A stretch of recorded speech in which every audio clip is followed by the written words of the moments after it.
Salut la compagnie du Rhum Club Tahiti, c'est Kevin Changsufat. Hum, Aujourd'hui, dans cette vidéo, je vais vous parler des rhums jamaïcains dans leur globalité et pour les novices notamment, qui ne connaissent pas encore ce que c'est, ou bien pour les personnes qui souhaiteraient en savoir plus. Voilà, c'est pour ça que je fais cette vidéo. De toute manière, j'avais posté déjà un lien vers le Rum Porter qui parle des distilleries jamaïcaines, notamment dans ce dernier numéro Rum Porter. Je vous ai mis à disposition le PDF. Bon, toutefois, ça nécessite de s'abonner, hein, parce que s'il faut quand même rémunérer justement les personnes qui font ce document PDF et qui vont chercher toutes ces informations pour créer le magazine Rum Porter. Voilà. Alors, durant cette vidéo-là, je vais vous parler des rhums jamaïcains. Et pour commencer, les rhums jamaïcains, on peut les comparer ou les assimiler à ce que l'Écosse fait avec ses whisky tourbés. On peut dire fumé ou tourbé. Alors, tout d'abord, la tourbe, qu'est-ce que c'est? C'est un végétal hein, qui pousse sur les terres d'Écosse, qui prend des années d'ailleurs à pousser, je ne sais plus c'est combien de centimètres tous les 10 ans. Je crois que c'est 1 centimètre ou 2 centimètres pousse, ça prend 10 ans, un truc comme ça. Bref, en tout cas, ils en ont plein. Et puis, ils utilisent cette tourbe-là qu'ils vont laisser sécher pendant 1 ou 2 jours, il me semble. Et ils vont l'utiliser, ils vont la brûler. C'est de la tourbe blanche de mémoire. Vous pourrez vérifier vous par vous-même, hein. Ils vont brûler pour que cette tourbe dégage de la fumée afin de fumer, en gros, on va dire tourber, les grains d'orge. Donc l'orge, c'est un céréale, une céréale qui est utilisée pour faire le whisky. Voilà. Parmi l'orge, il y a d'autres céréales encore, hein. Le malt d'orge, pour le coup, va être imprégné par cette fumée de tourbe. Et puis les distilleries vont mesurer le niveau de tourbe en ppm, parts per million, ou en français part par million. Voilà, c'est voilà ce petit document-là, ici, là. Voilà, faut pas que je vous dise de bêtises, au moins vous avez un écrit ici qui ne provient pas de moi-même, hein, voilà, ça a été écrit par un expert du whisky. Voilà, c'est ppm avec les phénols, parts per million ici. Et puis, il faut savoir que bon, il y a plusieurs niveaux de ppm, hein. Ici, on en a 3 par exemple, de 12 à 22, ben, ça sera les plus tourbés. Ensuite, on aura les whisky moyennement tourbés, Bowmore, hein, c'est carrément connu, Bowmore, Kaolila notamment, et Lagavulin. Bon, en fait, c'est pas écrit comme ça, c'est Lagavulin, mais on prononce comme ça là, Lagavulin. 24 à 35, mais déjà entre 24 et 35 ppm, je trouve personnellement que c'est fort. Et puis après, il était tourbé, la Freud et Kilcoman. Alors, petit clin d'œil au rhum HSE, en finish Kilcoman, c'est-à-dire whisky tourbé ben, d'Écosse, ou HSE finish Roselier, qui est un whisky tourbé mais français. Okay, Roselier et Kilcoman, deux régions complètement différentes. Donc là, on est entre le 42 et 45 ppm.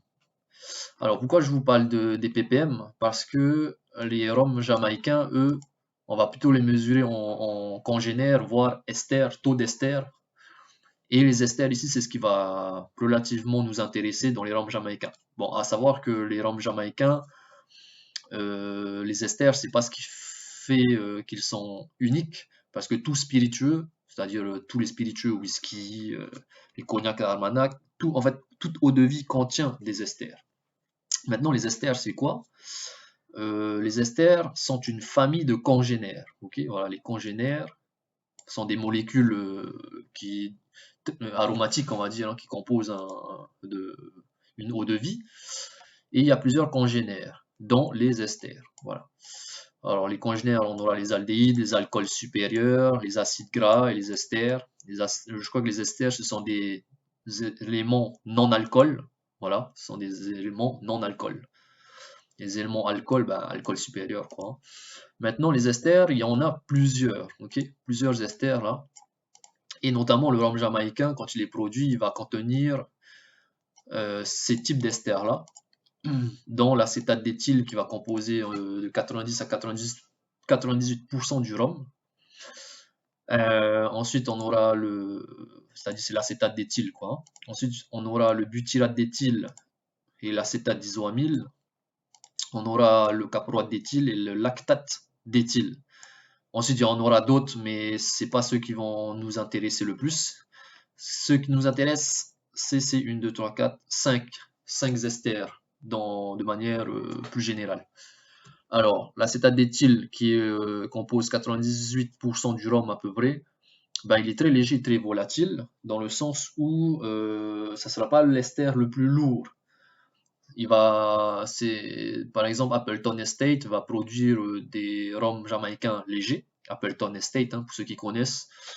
Ce qui fait que pour les personnes qui veulent entrer et découvrir les rhums jamaïcains, c'est bien de commencer par Appleton Estate, qui peut être, vous pouvez l'acheter chez Card notamment, et puis je sais plus trop où d'autres. C'est bien pour commencer, c'est très léger parce que ça va vous permettre de découvrir en douceur le rhum jamaïcain. Ok, puisque l'acétate d'éthyle ici, ben, il est très volatile et léger. On va facilement le déceler au nez parce que c'est un ester qui est léger. Ok, et volatile. Volatile, ça veut dire que dans le verre, il est tellement léger qu'on arrive à le sentir. Ok, et maintenant, en termes de goût au niveau de la bouche, ça sera pas le plus intéressant parce que il est pas chargé, c'est pas un ester qui est lourd. Mais toutefois au nez, on va pouvoir y déceler des fruits à chair blanche comme la poire, la pomme verte, pêche. Notamment la pomme verte, on va surtout la sentir, je pense, chez Worthy Park, la distillerie, enfin les rhums provenant de Worthy Park. Et puis on aura aussi des notes florales. Okay. Ensuite, ce qui va nous intéresser, notamment pour les aficionados et les amateurs de rhum jamaïcain, qui adorent ça, comme moi par exemple, on aura le butyrate d'éthyle et l'acétate d'isoamyle. Eux, ils vont nous donner tout de suite ces arômes tant en bouche qu'on est de banane et d'ananas, ok, de banane mûre, d'ananas mûr, ou plus ou moins mûr, qui commence à être mûr. On peut dire les fruits jaunes pourris, tropicaux et pourris quoi, en fermentation. Ce sont des rhums plus lourds déjà, comparés à l'acétate d'éthyle. Attends, j'ai dit des rhums, non, ce sont des esters plus lourds, pardon, et plus ou moins volatiles. On va quand même réussir facilement à les déceler au nez, hein, malgré qu'ils soient quand même moins volatiles que l'acétate d'éthyle. Ensuite, le caproate d'éthyle et le lactate d'éthyle, ce sont des esters qui sont les plus lourds, ce sont les esters plus lourds et qui sont vraiment très peu volatiles, mais qu'on ne pourra pas déceler au nez. C'est indécelable au nez, et c'est en bouche qu'on va pouvoir les remarquer. Ce sont ces esters qui vont nous apporter ces notes beurrées, laiteuses, crémeuses, vous savez, un peu type gras, quoi, hein, ce qui va apporter de la texture en bouche. Et c'est ce qui est super intéressant pour donner du corps, quoi, hein, au rhum. Ensuite, bon, tout ça, hein, tous ces esters ne sont pas spécifiques au rhum jamaïcain, comme je le répète. Ils font partie de n'importe quelle eau de vie, mais qui auront des pourcentages de concentration différentes en fonction de l'eau de vie produite. Et en Jamaïque, c'est très concentré. Voilà. C'est ce qui fait leur typicité, quoi. Maintenant, comment on fait pour avoir tous ces, enfin, comment les distilleries jamaïcaines font de manière générale ici, hein, pour obtenir cette course aux esters, hein. Alors, tout d'abord, eh ben, ils vont utiliser de la mélasse, hein. Ce ne sont pas des rhums pur jus de canne. La Jamaïque ne fait que des rhums de mélasse. Ils vont effectuer une première fermentation de la mélasse, voilà, qui va produire de l'alcool déjà, hein, entre 3% à 10% d'alcool.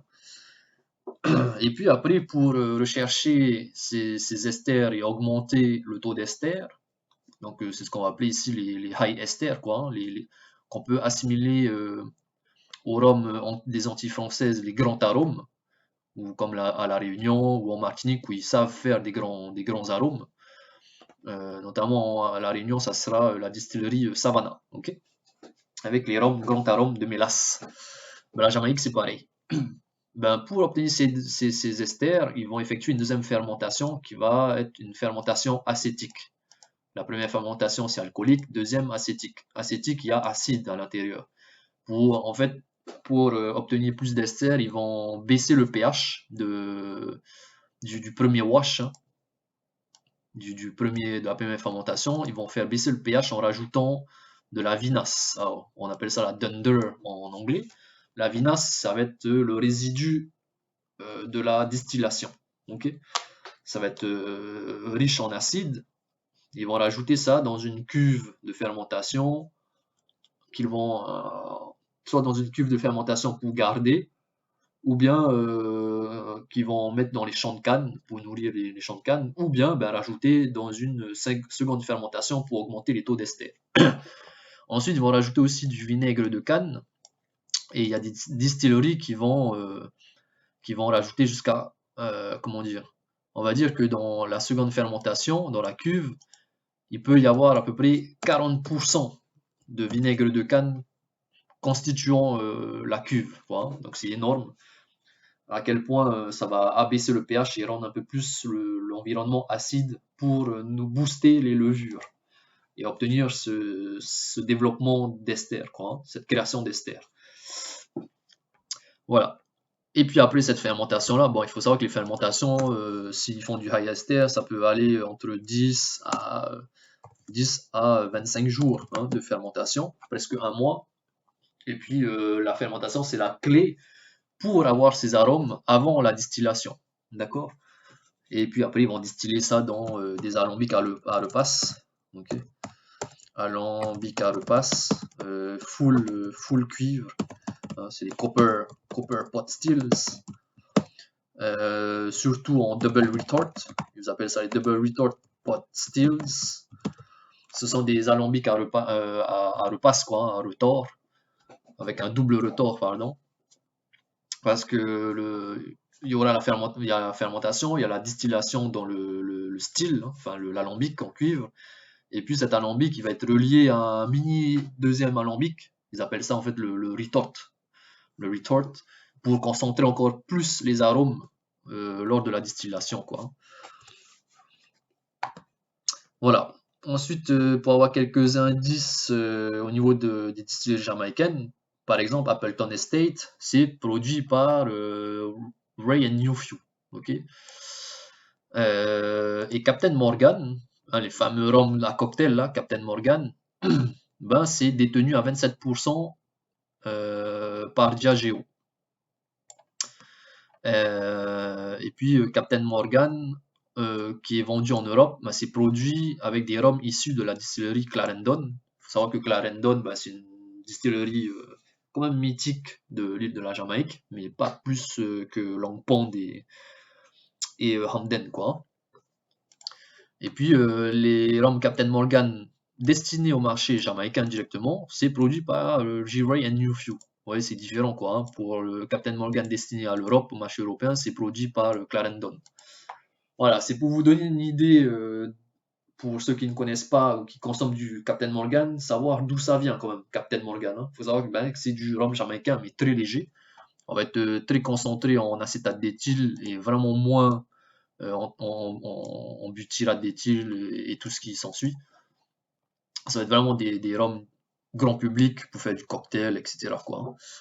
Pas très intéressant, je trouve. Personnellement, je vois pas d'intérêt à consommer du Captain Morgan. C'est tellement léger quoi, en termes d'aromatique.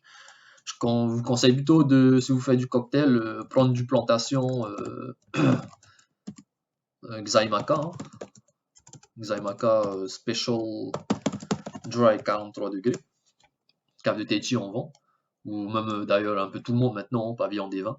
Ça, c'est beaucoup mieux que du Captain Morgan en termes de profil aromatique. Il va être beaucoup plus chargé en butyrate d'éthyle et acétate d'isoamyle. On sent super bien l'ananas rôti, la banane. Un peu une touche fumée qui vient de l'alambic, je trouve. Voilà. Parce que c'est le plantation Xaimaka Special Dry, c'est un blend. C'est un blend de rhum de Clarendon et de Long Pond. Il faut savoir que Long Pond fait des rhums très chargés aussi, hein, en high ester, quoi, on va dire, comme Hamden. Voilà. Et le Xaimaka Special Dry contient, je ne sais plus quelle marque de Long Pond, qui fait que c'est très aromatique. Alors maintenant, je dis les marques. Qu'est-ce que c'est que les marques? Ben, les marques, si vous voulez, c'est un profil c'est une recette de fermentation et de production, on va dire, de différents rhums issus d'une même distillerie. Il faut savoir que Hamden possède ses propres marques. Ensuite, Long Pond possède ses propres marques. Worthy Park possède ses propres marques, etc. etc. Et puis, cette course aux esters-là, on va les identifier, enfin, chaque recette de fermentation et de production, de distillation, etc., qui vont contenir des taux d'ester différents, vont être associés à des marques. Et ici, Hamden, on a les marques ici listées. Hein. On commence par le OWH qui est le plus léger en termes d'ester, qui est mesuré en grammes par hectolitre d'alcool pur, jusqu'au DOC, qui est le plus puissant, c'est jusqu'à 1600 grammes. 1600 grammes, c'est la limite définie par la Jamaïque. Ils ne peuvent pas aller au-delà pour la consommation, pour l'être humain, destiné à boire, pour l'être humain. Il ne faut pas dépasser 1600 grammes. Toutefois, ils peuvent produire jusqu'à 3000 grammes d'ester par hectolitre d'alcool pur, destiné à la pâtisserie, à la parfumerie, parce qu'il faut savoir que Hamden produit des rhums high ester au-delà de 1600 grammes pour le marché non dédié à la consommation d'alcool. Hein. C'est pour d'autres choses, hein, la cosmétique, le parfum, etc. Notamment Chanel, il me semble, Chanel achète en gros, en bulk chez Hamden pour composer ses parfums, etc. Vous voyez à quel point les rhums jamaïcains sont vraiment spécifiques et uniques en leur genre. Pour vous donner un indice, le DOC, j'avais acheté une bouteille, mais malheureusement je l'ai cassée sans faire attention. C'est tellement chargé en ester que les notes qu'on aura au nez et puis même en bouche, hein, ça sera vraiment sur le solvant, quelques fruits rouges pourris en fermentation, mais beaucoup de solvants, de dissolvants, vernis à ongles, ça c'est ouf. Ensuite, si on veut aller, bon, ça c'est pour aller dans l'extrême, quoi. Hein. Mais disons que le DOC et en dessous le C Diamond H, C Diamant H, ça sera des rhums plutôt destinés à faire des assemblages. Après, il faudra plutôt descendre au Diamond H et El Rock pour avoir des profils intéressants en termes de rhum fruité. Vous voyez, quand je dis fruité, ça va être fruits tropicaux, ananas, banane, etc. Où ça va être quand même gourmand et plus appréciable de les boire que du AGML ad hoc, quoi. Hein.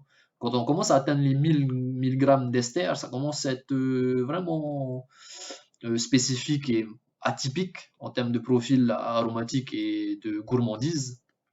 Là, ça va être plutôt pour rechercher une expérience, pour sortir des sentiers battus, des fruités, de la gourmandise, quoi. Hein. Il faut se faire son expérience. Personnellement, c'est un truc vraiment, ça déroute complètement de ce qu'on a l'habitude de boire, notamment pour ceux qui ont l'habitude des rhums hispaniques, où c'est caramel, gourmandise à 40 degrés, facile à boire, comme de l'eau. Les rhums, ou bien les rhums martiniquais, où le profil est toujours un peu similaire, hein, en termes de profil aromatique, parce que les rhums martiniquais, ils suivent un cahier des charges, AOC Martinique, le profil ne doit pas trop changer d'une distillerie à une autre, voilà. Alors que les rhums jamaïcains, les distilleries auront des recettes propres à elles, uniques. Bon, il y aura des similitudes, mais il y aura quand même, on pourrait quand même reconnaître la patte d'une distillerie, d'accord? Il n'y a pas de cahier des charges, si vous voulez, à proprement parler. Les distilleries jamaïcaines font un peu ce qu'elles veulent, sauf qu'elles ne doivent pas dépasser les 1600 grammes d'ester destinés aux consommateurs. Voilà. Alors, ça c'est Hamden. Et puis après, je crois que j'ai un tableau d'autres, voilà, des autres distilleries ici là. Voilà. Alors là, on a Hamden dans cette colonne qui représente quand même comment dire, qui est quand même recherché par pas mal de consommateurs aguerris, hein, de fans, quoi, hein, de geeks du rhum. Ensuite, on a Long Pond à côté. Alors, j'ai une bouteille de TK en blanc. Voilà, le TK, il est entre 1000 à 1300 grammes d'ester. J'ai cette version non vieillie en blanc à 63 degrés. Et puis le Texé, c'est le dernier qui est similaire au DOC, quoi, hein, en termes d'ester, quoi. C'est sacrément chargé. Alors là, je parle des esters, des grammes d'ester, hein. Ici, là, on met à gauche, on a le gramme, le taux d'ester par hectolitre d'alcool pur. Je vais faire une comparaison rapide avec le cahier des charges AOC Martinique. Un rhum vieux AOC Martinique, un rhum vieux, ça veut dire à partir de 3 ans jusqu'à plus, on ne sait pas trop combien, il ne doit pas dépasser 325 grammes d'éléments volatiles, de congénères. Attention, de 325 grammes par hectolitre d'alcool pur de congénères. Ça veut dire que dans les congénères, il y a les esters. On est bien d'accord. En Jamaïque, ici, ils ne doivent pas dépasser 1600. Bon là, je ne sais pas pourquoi il y a 1700, mais normalement c'est 1600 grammes d'esters. Les esters font partie des congénères. Donc ça veut dire qu'en termes de congénères, ici les congénères ne sont pas représentés dans ce tableau. Là, on parle que des esters. Ça veut dire qu'en termes de congénères, on doit être à 2000, pour la dernière ligne ici, on doit être dans les 2500, 2600 grammes de congénères, quoi, hein, d'éléments volatiles, de substances volatiles. À savoir que quand le rhum ensuite est vieilli, c'est-à-dire quand il est blanc, on va prendre l'exemple du TK, blanc, il a 1300 grammes d'ester. S'il est vieilli dans un fût, pendant X années, il faut savoir qu'il y a une estérification dans le fût. Donc, cela signifie plus ou moins, et dans la majorité des cas, une augmentation des esters du rhum, dans le rhum, parle. Et donc, à l'embouteillage, après 10 ans de vieillissement, au lieu de 1300 grammes d'ester, on sera peut-être à 1400, 1500, on ne sait pas trop. Voilà. Et c'est ça qui est intéressant. Voilà, voilà. Ben, moi, depuis un an, je pense, un an passé, je commence vraiment à être à fond sur la Jamaïque. Et je suis aussi intéressé par les rhums du Demerara. Les rhums du Demerara, ce sont des rhums de la Guyane britannique. Ok. Et ça, c'est aussi un autre délire. Parce que eux, on peut dire qu'ils ont aussi leurs marques. Ils ont plusieurs types d'alambics historiques, un peu comme la Jamaïque au final. Et les rhums du Guyana et de la Jamaïque et de la Barbade ou de Trinidad et Tobago, on va dire des Antilles, des Antilles britanniques, quoi, hein. Jamaïque, Barbade, Trinidad et Tobago et le Guyana, les rhums étaient utilisés en assemblage pour créer des assemblages destinés aux rhums de la Navy britannique. D'accord? C'est pour ça qu'on appelle les Navy Rhums. Et les Navy Rhums sont des assemblages de ces rhums, de ces différents rhums, quoi, hein, issus de la Jamaïque, Barbade, ce que j'ai dit. Et c'est pour ça que je commence maintenant à m'intéresser aux rhums du Guyana, parce que eux, ils sont aussi, ils sont vraiment uniques en leur genre. On peut pas, il n'y a aucune autre région qui arrive à faire ce qu'eux font, parce que ça fait partie de l'histoire aussi, hein, du rhum, hein. Les Navy Rum, Jamaican Rum, Barbados Rum, ça fait partie de l'histoire du rhum. Et que ce sont alors tous ces rhums-là sont des rhums de mélasse. Et beaucoup, peut-être des personnes vont me détester du fait que je dise ça. Beaucoup croient que l'histoire du rhum, c'est le rhum pur jus de canne. Alors là, vous êtes complètement faux. Vous avez tort de penser que un vrai rhum, c'est un rhum pur jus de canne. Renseignez-vous un peu plus sur Internet. Il faut lire les documents. Dans l'histoire du rhum, le rhum de mélasse était les premiers rhums produits.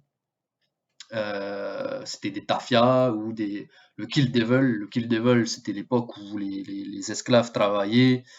Et puis, pour oublier le travail et la souffrance, ils passaient, comment dire, eh ben, ils buvaient du rhum de mauvaise qualité qui était issu de la mélasse pour tuer le diable. Voilà, oublier un peu le mal, quoi, hein. C'était le Kill Devil.